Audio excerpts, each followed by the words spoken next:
নবীজি বলছেন সাল্লাল্লাহু আলাইহি ওয়াসাল্লাম, একটা মৃত গাধাকে দেখে বলছেন, সাহাবীরা তোমরা কি কেউ এই গাধাটাকে 1 দিরহামের বিনিময়ে কিনবে? কান কাটা, মৃত, গলে আছে, এই গাধাটাকে কিনবা 1 দিরহাম দিয়ে? সাহাবীরা বলছেন, মাংনা দিলেও তো কিনবো না। ইয়া রাসূলুল্লাহ, যদি ফ্রিও কেউ দেয়, বিনামূল্যে দেয়, তাও তো নিব না। তখন নবী সাল্লাল্লাহু আলাইহি ওয়াসাল্লাম বলছেন, এটাই হচ্ছে আল্লাহর কাছে দুনিয়ার এক্সাম্পল।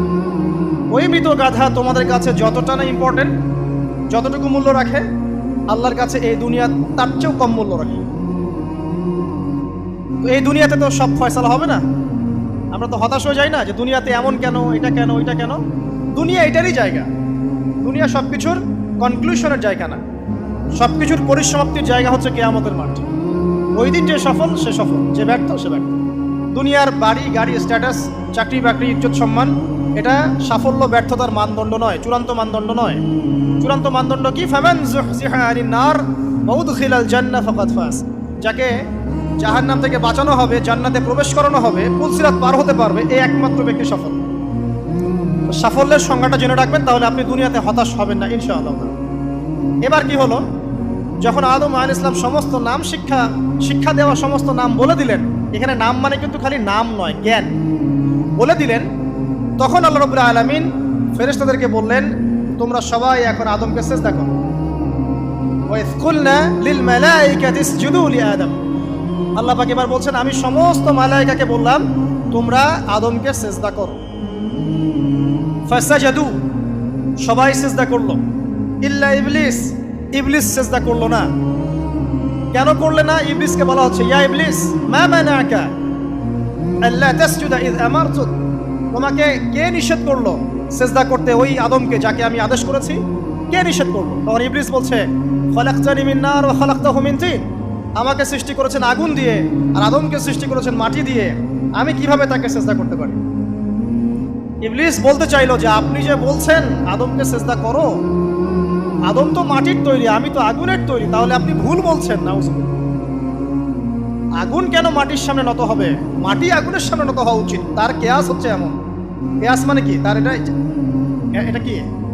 হ্যাঁ, তার এটা যুক্তি, তার এটা যুক্তি এবং দর্শন যে আমি কেন তাকে সিজদা করব?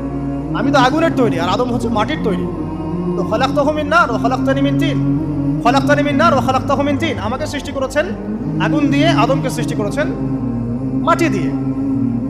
আবা ওয়াস্তাকবারা, আল্লাহ পাক বলছেন সে উদ্ধত হলো এবং অহংকার প্রদর্শন করলো। আর আল্লাহ পাক অনেক কিছু মাফ করে দেন, কিছু কিছু বিষয় আল্লাহ পাক মোটেই পছন্দ করেন।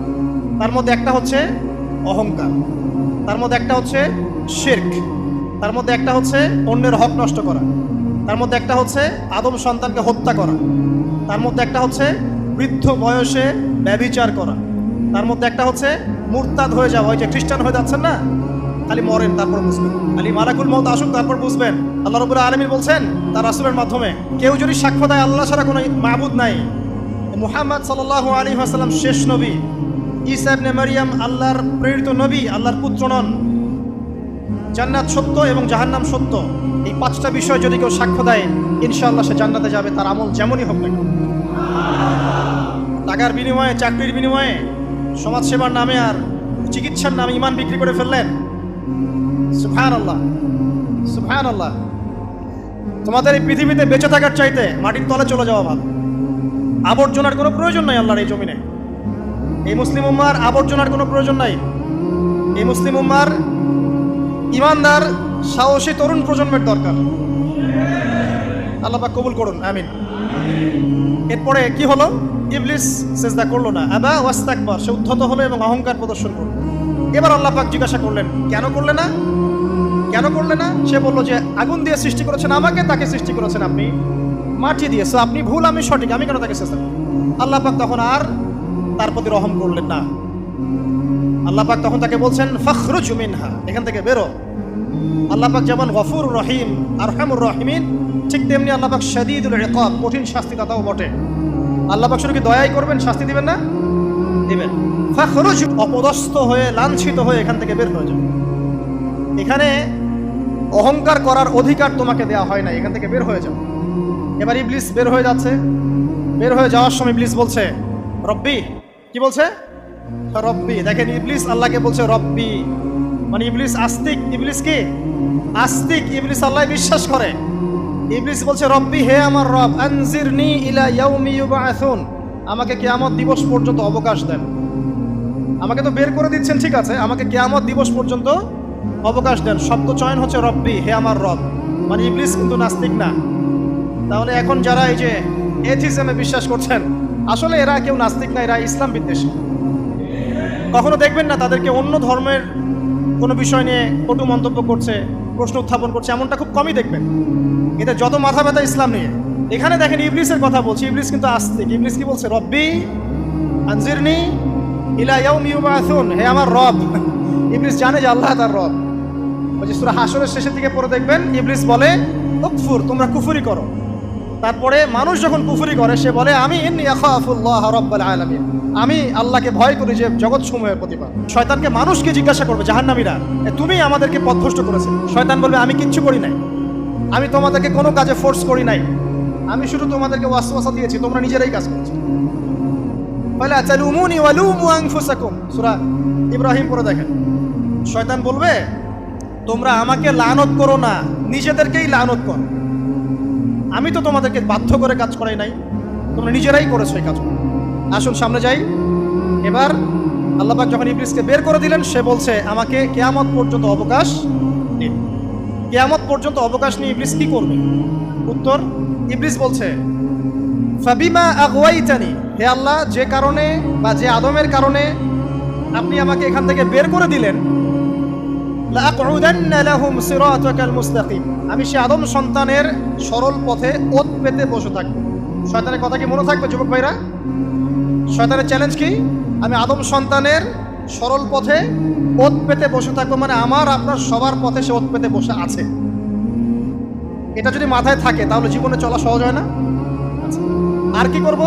সুম্মা লাআতিয়ান্না মিন বাইনি আইদিহিম, শুধু বসেই থাকবো না, আমি আসবো তাদের সামন থেকে, ওয়া মিন খালফিহিম, তাদের পিছন থেকে, ওয়া আন আইমানিহিম, তাদের ডান দিক থেকে, ওয়া আন শামাইলিহিম, তাদের বাম দিক থেকে, ওয়ালা তাজিদু আকসারাহুম শাকিরিন, হে আল্লাহ, আপনি বেশিরভাগ আদম সন্তানকে শুকরগুজার পাবেন না।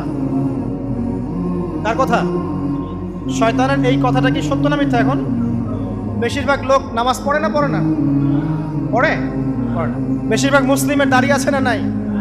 বেশিরভাগ মুসলিম সুদ খায় না খায় না? এখন বেশিরভাগ তরুণ প্রজন্ম জেনায় আছে না নাই? পর্নোগ্রাফি সবাই দেখে না দেখে না? অন্যের সম্পদ আত্মসাৎ মানুষ করছে না? দুর্নীতি করছে না? ঘুষ খাচ্ছে না? ইসলামের বিধান 100% পালন করে কত পার্সেন্ট মানুষ? খুব কম। আচ্ছা বাদ দেন এত বড় বড় কথা, শুধু কোরআনুল কারীম তেলাওয়াত করতে পারে কতজন মানুষ? বলি না আমরা 90% মুসলিমের বাংলাদেশ, তো 90% মুসলিমের বাংলাদেশে কত ভাগ মুসলিম কোরআন তেলাওয়াত করতে পারে? একটা শুমারি করে দেখেন, কোরআন শুমারি। এটা কোরআন শুমারি করে দেখেন যে কত পার্সেন্ট মুসলিম শুদ্ধ করে কোরআন পড়তে পারে। যারা পড়তে জানে তাদেরও পড়া যে কত ভুল আছে, আলেম ওলামার কাছে গেলে বুঝতে পারবেন। আর এই ভুলের কারণে যে অর্থ কত পরিবর্তন হচ্ছে আপনি তো জানেনই না। তো এই যে শয়তান বলেছে ওয়ালা তাজিদু আকসারাহুম শাকিরিন, আপনি বেশিরভাগই শুকরগুজার পাবেন। তো কথা সত্য না মিথ্যা? দেখেন ও কিন্তু তার মিশনের মধ্যে ঠিকই আছে। কথা যে সত্য তার প্রমাণ সহিহ বুখারীর একটা হাদিস, যেটা 4 বার এসেছে বুখারীর মধ্যে, যে আদম আলাইহিস সালামকে ডাকা হবে কিয়ামতের মাঠে, ডেকে বলা হবে তোমার সন্তানদের মধ্য থেকে জাহান্নামীদেরকে আলাদা করে দাও। আদম আলাইহিস সালাম বলবেন কতজনকে আলাদা করে দিব? আল্লাহ পাক বলবেন প্রতি 1099 জনকে জাহান্নামের জন্য আলাদা করে দাও। শয়তানের কথা ঠিক না বেঠিক? এবার আল্লাহ রাব্বুল আলামিন তাকে বের করে দিলেন। ইবলিস এবার বের হয়ে গেল, চ্যালেঞ্জও করলো। এবার আল্লাহ পাক আদম আলাইহিস সালামকে ডেকে বলছে ইয়া আদম, এবার আদম আলাইহিস সালামের এই যে পাজর মানে বুকের পাজর, এখান থেকে তার সঙ্গিনীকে সৃষ্টি করা হবে। কারণ আদম আলাইহিস সালাম একাকী ছিলেন, একা কি থাকা যায়? একা থাকতে কষ্ট হয় না? একজন জীবন সঙ্গী লাগে না? তো আদম আলাইহিস সালামের এই বাম পাজরের হাড় থেকে হাওয়া আলাইহিস সালামকে সৃষ্টি করা হবে। সৃষ্টি করার পর আরো একটা ঘটনা আছে যে আল্লাহ রাব্বুল আলামিন আদম আলাইহিস সালামের পিঠের যে অংশটুকু আছে, এই অংশটুকু থেকে আগামীতে যত আদম সন্তান আসবে সবাইকে ছোট ছোট পিঁপড়ার আকৃতিতে সামনে নিয়ে দেখালেন। সুবহানাল্লাহ। যত আদম সন্তান আসবে আল্লাহ পাক সবাইকে আদমের সামনে দেখালেন এবং বললেন এই যে শুভ্র অংশ যারা, মানে সাদা অংশ যারা, তারা তোমার সন্তানদের মধ্য থেকে সবাই জান্নাতি। আর তোমার এই যে বাম পাশে যেগুলো কালো কালো ছোট ছোট আকৃতি দেখছো, এগুলো সব তোমার সন্তানদের মধ্য থেকে জাহান্নামী। আমরা দোয়া করি আমরা তাদের অন্তর্ভুক্ত না হই। এবার আল্লাহ পাক সবাইকে বললেন, সূরা আরাফের মধ্যে আসছে 182 নম্বর আয়াতে মনে হয়, আল্লাহ পাক বলেন আলাস্তু বিরব্বিকুম, হে আদমের সন্তানরা, আমি কি তোমার রব নই? আমি কি তোমাদের রব নই? আলাস্তু বিরব্বিকুম, আমি কি তোমাদের রব নই? আলাস্তু বিরব্বিকুম, আমি কি তোমাদের রব নই? আমরা সবাই তখন বলেছিলাম বালা ইয়া রব্বি, অবশ্যই আপনি আমাদের রব। আমরা এখন ভুলে গেছি না? আমরা সবাই এই সাক্ষী দিয়ে আসছি রুহের জগতে। আর রুহের জগৎ বলে একটা জগৎ আছে, অনেক জগৎ আছে। রুহের জগৎ একটা, দুনিয়ার জগৎ একটা, জিন জাতির জগৎ আলাদা, বারজাখ পরকালে যে কবরে রাখার পরে বারজাখের জগৎ একটা, আর দারুল করার যেটা হবে একদম জান্নাত জাহান্নাম, ওটা আরেকটা জগৎ। এই যে মহাবিশ্ব যে সম্প্রসারিত হচ্ছে, এক এক গ্যালাক্সিতে এক একটা জগৎ না, এরকম বহু জগৎ আছে। রুহের জগতে আমরা এই ওয়াদা আল্লাহর কাছে করে এসেছি। এটাকে আহদে আলাস্তু বলে। কি বলে? আহদে আলাস্তু, মানে আলাস্তু বিরব্বিকুম, আমি কি তোমাদের রব নই? আমরা বলেছিলাম হ্যাঁ আপনি আমাদের রব। একটা মজার কথা আছে এখানে, যখন আদম আলাইহিস সালাম দেখছিলেন তার সন্তানদেরকে সাদা সাদা আকৃতি ছোট ছোট, এর মধ্যে একটা সন্তানকে দেখে, একজন সন্তানকে দেখে তার প্রচন্ড ভালো লেগেছিল এবং তিনি অত্যন্ত সুদর্শন ছিলেন। তাকে দেখে তার প্রচন্ড রকম ভালো লেগেছিল।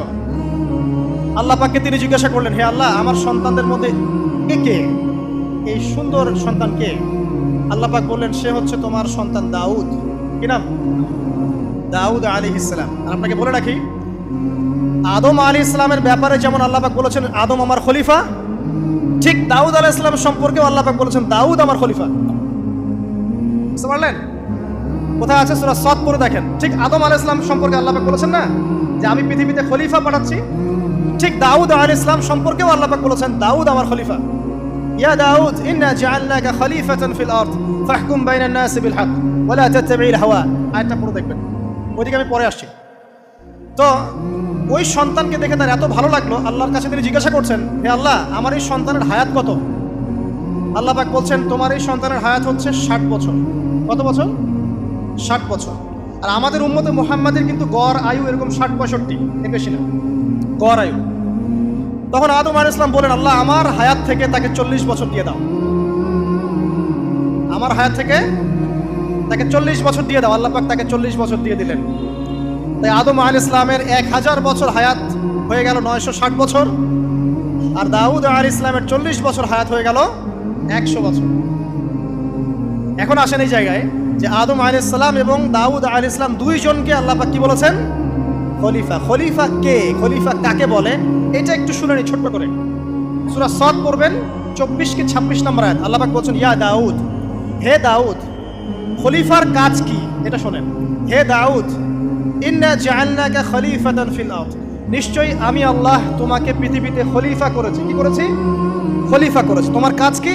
ফাহকুম বাইনান নাসি বিল হক, মানুষের মাঝে আল্লাহর বিধান দ্বারা হকের মানদণ্ডে বিচার ফয়সালা করবে।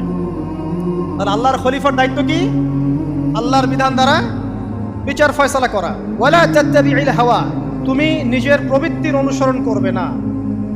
ফায়ুদিল্লাকা আন সাবিলিল্লাহ, তাহলে তোমাকে এটা সরল পথ থেকে বিচ্যুত করে দেবে। ইন্নাল্লাযীনা ইউদিল্লুনা আন সাবিলিল্লাহ, নিশ্চয় যারা আল্লাহর পথ থেকে বিচ্যুত হয়ে যায়, লাহুম আযাবুন শাদীদ, তাদের জন্য কঠিন শাস্তি আছে।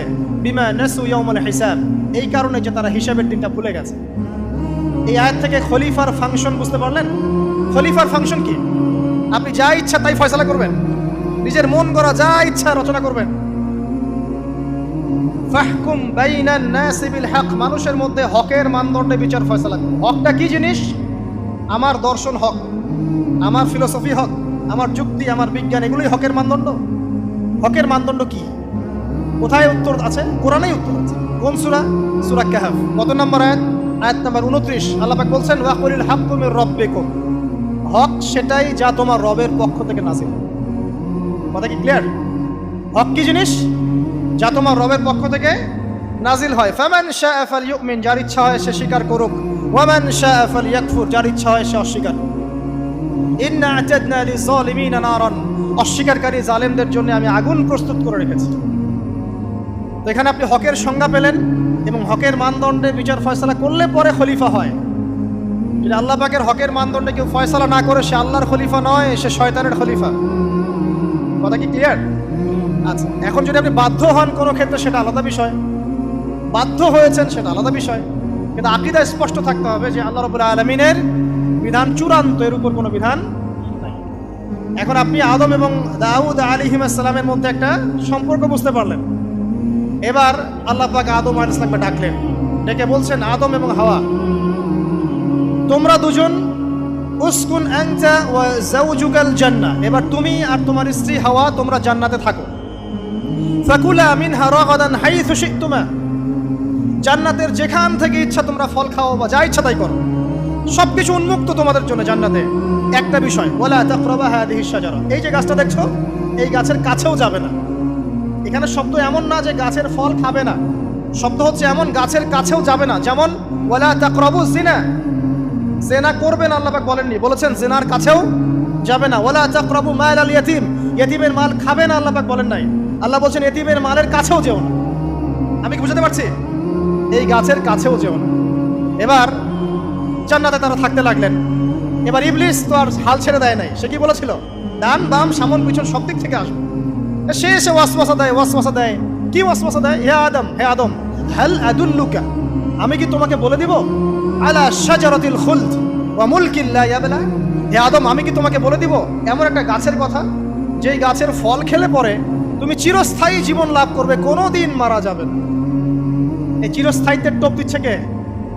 এই চিরস্থায়ী ক্ষমতার টোপে মানুষ পথ হারাচ্ছে না পৃথিবীতে। ওয়া মুলকিন লা ইয়াবলা, এমন রাজত্ব পাবে যেই রাজত্ব কখনো ক্ষয় হবে না। চিরস্থায়িত্বের টোপ, রাজত্বের টোপ, এই দুটোই হচ্ছে পৃথিবীতে মানুষকে পথভ্রষ্ট করার শয়তানের অস্ত্র। কথা মনে বুঝতে পারেন না? আমার মাথার উপর দিয়ে যাচ্ছে, বুঝতে পারবেন ইনশাআল্লাহ। তো টোপ দিচ্ছে দুইটা, হাল আদুল্লুকা আলা শাজারাতিল খুলদ ওয়া মুলকিন লা ইয়াবলা। করতে করতে করতে করতে একদিন সত্যি সত্যি আমাদের পিতামাতা সেই গাছের কাছে চলে গেলেন। যখনই চলে গেলেন, ফালাম্মা যায়াকা শাজারা, যখন তারা গাছের কাছে চলে গেলেন, বাদাত লাহুমা সাওআতিহিমা, তাদের পরনে যে জান্নাতি কাপড় ছিল ধাপাস করে খুলে পড়ে গেল।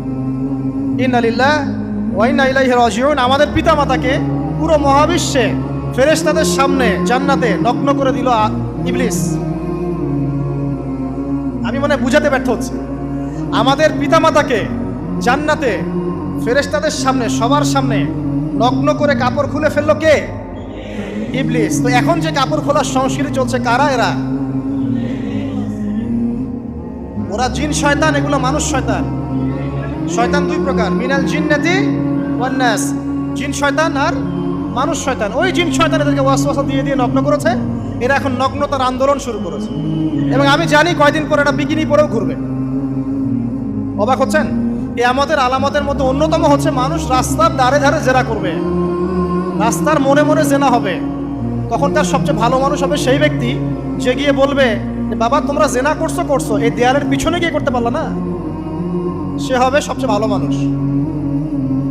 এই যে কাপড় খোলার সংস্কৃতি শুরু হয়েছে, এটা কার সংস্কৃতি?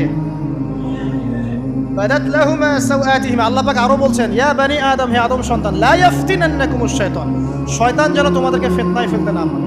কামা আখরাজা আবাওয়াইকুম মিনাল জান্নাহ, ঠিক যেভাবে শয়তান তোমাদের পিতামাতাকে জান্নাত থেকে বের করে দিয়েছিল। আর কি করেছিল? কামা আখরাজা আবাওয়াইকুম মিনাল জান্নাহ ইয়ানজিউ আনহুমা লিবাসাহুমা, শয়তান তোমাদের পিতামাতার লেবাস পোশাক খুলে ফেলেছিল। ঠিক এভাবেই যেন পৃথিবীতে শয়তান তোমাদেরকে ফিতনায় ফেলতে না পারে, আল্লাহ পাক সতর্ক করছেন। এখন কি বুঝতে পারছেন? এই নগ্নতার যে 6 লাভ, নগ্নতা, অশ্লীলতা, পর্নোগ্রাফি, বেহায়াপনা, ফ্রি মিক্সিং, নারীদেরকে নগ্ন করে রাস্তায় বের করে নিয়ে আসা, এগুলো কার এজেন্ডা? শয়তানের এজেন্ডা। এর উপর কোনো কথা নাই, কারণ কোরআনের উপর কোনো সত্য নাই। এগুলোর উপরে কোনো কথা হবে না, বিকজ কোরআনের উপর কোনো সত্য নাই। আছে? নাই। কোরআনে আল্লাহ পাক বলেছেন যে শয়তান ফিতনায় ফেলেছিল, ইয়ানজিউ আনহুমা লিবাসাহুমা, শয়তান তোমাদের পিতামাতার লেবাস খুলে ফেলে দিয়েছিল। ওয়াতাফিকা ইয়াখদিফানি আলাইহিমা মিন ওয়ারাকিল জান্নাহ, তখন আমাদের পিতামাতা জান্নাতের গাছের যে এই যে পাতাগুলো আছে এগুলো ছিঁড়ে ছিঁড়ে লজ্জাস্থান থাকতে লাগলেন। ইন্না লিল্লাহ। আমাদের পিতামাতার কি দুর্দশা হয়েছিল, আমাদের পিতামাতার কি দুর্দশা, কি লজ্জা হয়েছিল তখন। চিন্তা করে দেখেন, শয়তান কাপড় খুলে ফেলে দিয়েছে।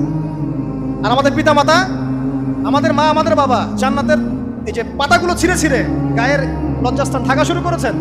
কি পরিমাণ লজ্জা চিন্তা করেন। আপনাকে যদি এখানে কেউ নগ্ন করে ফেলে এবং আপনি যদি না চান বিষয়টা, সবাই জোর করে আপনার কাপড় খুলে ফেলে, আপনার কেমন লাগবে? কেমন লাগবে? এই ঘটনা ঘটেছে মহাবিশ্বে, শয়তান ঘটিয়েছে। এরপর আল্লাহ পাক ডাকলেন, ডেকে বলছেন, ইয়া আদম, হে আদম, আলাম আনহাকুমা আন তিলকুমা শাজারা, হে আদম, আমি কি তোমাদেরকে দুজনকে নিষেধ করি নাই যে গাছের কাছে যাবে না? আমি কি তোমাদের দুজনকে নিষেধ করি নাই যে তোমরা গাছের কাছে যাবে না? তখন আদম আলাইহিস সালাম বুঝতে পারলেন যে তারা একটা বড় ভুল করে ফেলেছে। তারপর আল্লাহ রাব্বুল আলামিন দয়া পরবশ হয়ে আদম এবং হাওয়া আলাইহিস সালামকে কালিমা শিক্ষা দিলেন, তওবার কালিমা, যেই কালিমা দিয়ে তারা তওবা করতে পারেন।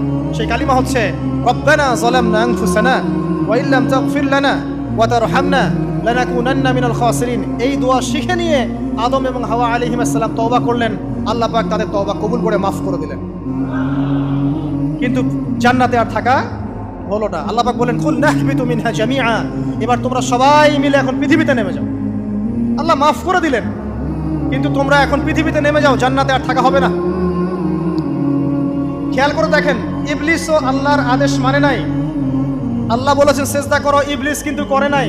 আবার আমাদের পিতা আদম আলাইহিস সালামকে আল্লাহ পাক বলেছেন গাছের কাছে যেও না, তারা চলে গেছেন। দুটোই কি অবাধ্যতা নয়? তাহলে ইবলিসকে চিরস্থায়ী জাহান্নামী করা হলো, আদম সন্তানকে কেন করা হলো না? উত্তর, আদম সন্তান আদম আলাইহিস সালাম তওবা করে ফিরে এসেছে, ইবলিস আসে নাই। তাই আমাদের দ্বারা পদে পদে ভুল হবেই, তওবা করে ফিরে আসলেই গুনাহ মাফ ইনশাআল্লাহ। আর যদি ইবলিসের মতো গুনার উপর গুনাহ করতেই থাকেন আর বলেন যে আমি ঠিক কাজ করছি, তাহলে ইনশাআল্লাহ ওই যে জাহান্নাম অপেক্ষা করছে। ইবলিসকে আল্লাহ পাক বললেন যে তুমি এবং তোমার অনুসারী যারাই থাকবে সবাইকে দিয়ে লাআমলাআন্না জাহান্নামা মিনকুম আজমাইন, তোমাদের সবাইকে দিয়ে আমি জাহান্নাম পরিপূর্ণ করব। নাউযুবিল্লাহ। এবার সবাই পৃথিবীতে নেমে আসলো। পৃথিবীতে এসেই কি আল্লাহ পাক ছেড়ে দিলেন? না। আল্লাহ রাব্বুল আলামিন বলছেন, কুল নাহবিতু মিনহা জামিআ, তোমরা পৃথিবীতে নেমে যাও। ফাইম্মা ইয়াতিয়ান্নাকুম মিন্নি হুদান, দুনিয়াতে যাচ্ছ যাও, তবে মনে রেখো যে আমার পক্ষ থেকে তোমাদের কাছে হেদায়েতের বাণী আসবে। আমার পক্ষ থেকে তোমাদের কাছে হেদায়েতের বাণী আসবে। ফামান তাবিআ হুদায়া ফালা খাউফুন আলাইহিম ওয়ালা হুম ইয়াহজানুন, যারা আমার হেদায়েতের বাণীগুলো মেনে চলবে তাদের কোনো ভয় নাই, কোনো দুশ্চিন্তাও নাই। ওয়াল্লাযীনা কাফারু ওয়া কাযযাবু বিআয়াতিনা, কিন্তু যারা আমার আয়াতকে কুফরি করবে, মিথ্যা প্রতিপন্ন করবে, ফাউলাইকা আসহাবুন নার, তারা হবে জাহান্নামের অধিবাসী। হুম ফিহা খালিদুন, তারা সেখানে চিরস্থায়ী হবে। এই সহজ সরল জীবন দর্শন দিয়ে আল্লাহ পাক পৃথিবীতে পাঠিয়ে দিলেন।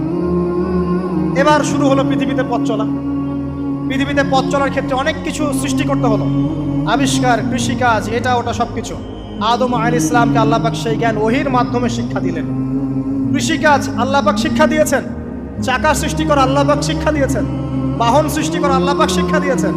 যত রকম জ্ঞান আছে সমস্ত জ্ঞান এসেছে নবীদের পক্ষ থেকে। সবকিছু জ্ঞানের মূল ভিত্তি এসেছে নবীদের কাছ থেকে, আল্লাহর ওহীর কাছ থেকে। যত সভ্যতা দেখছেন বড় বড়, সমস্ত সভ্যতা শুরু হয়েছে নবী দ্বারা, এবং সভ্যতা শেষও হবে একজন নবী দ্বারা। তার নাম কি? ঈসা ইবনে মারইয়াম। আদম আলাইহিস সালাম আল্লাহর দেয়া শিক্ষায় শিক্ষিত হয়ে দুনিয়াতে চলতে লাগলেন এবং তওবা ইস্তেগফার করতে লাগলেন, কাঁদতে লাগলেন। দীর্ঘকাল তারা ক্রন্দন করেছেন। কি কারণে? ওই যে একটা ভুল তারা করে ফেলেছে। দুনিয়াতে এসে ক্রন্দন করতে করতে করতে করতে আল্লাহ রাব্বুল আলামিন এক পর্যায়ে তওবা কবুল করে ফেললেন। এবার সামনে যান। তাদের সন্তান হলো হাবিল এবং কাবিল। নাম শুনেছেন? শোনেন নাই? হাবিলের কুরবানি কবুল হয়, কাবিলের কুরবানি কবুল হচ্ছে না। বিকজ কাবিল এর কুরবানির মধ্যে ইখলাস নাই। ভাইয়ের কুরবানি কেন কবুল হচ্ছে, আমারটা কেন হচ্ছে না? হিংসার বশবর্তী হয়ে কাবিল হাবিলকে হত্যা করে ফেললো। নবী পরিবারের সদস্য হয়েও কাবিল এরকম অন্যায় করে ফেলল। আর কি হলো?